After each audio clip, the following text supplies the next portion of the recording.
1 থেকে 100 পর্যন্ত মৌলিক সংখ্যাগুলো মনে রাখার একবারে সহজ টেকনিক। আপনি যদি সম্পূর্ণ ভিডিও দেখেন ইনশাআল্লাহ বুঝতে সুবিধা হবে। আসুন তাহলে শুরু করি।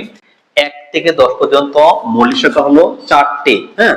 11 থেকে 20 পর্যন্ত হলো 4টি, 21 থেকে হলো 2টি, 31 থেকে 34 হলো 2টি, 41 থেকে 50 পর্যন্ত হলো 3টি, 51 থেকে পর্যন্ত হলো 2টি, 61 থেকে 70 পর্যন্ত হলো 2টি, 71 থেকে 80 পর্যন্ত হলো 3টি, 81 থেকে 90 পর্যন্ত হলো 2টি, 91 থেকে 1 পর্যন্ত হলো মৌলিক সংখ্যা হলো 1টি। এখন প্রশ্ন, এই মৌলিক সংখ্যা কিভাবে মনে রাখবেন?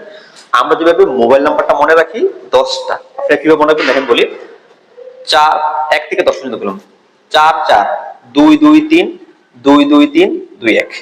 তার মানে 1 থেকে 100 পর্যন্ত মৌলিক সংখ্যা মনে রাখার টেকনিক হলো মোবাইল নাম্বারের মতো 4 4 2 2 3 2 2 3 2 1। কিভাবে দেখেন? 4 4 2 2 3 2 2 3 2 1। আশা করি টেকনিকটা সহজ হয়েছে, বুঝতে সুবিধা হয়েছে। ভালো লাগলে ভিডিওটা শেয়ার করে দিতে পারেন।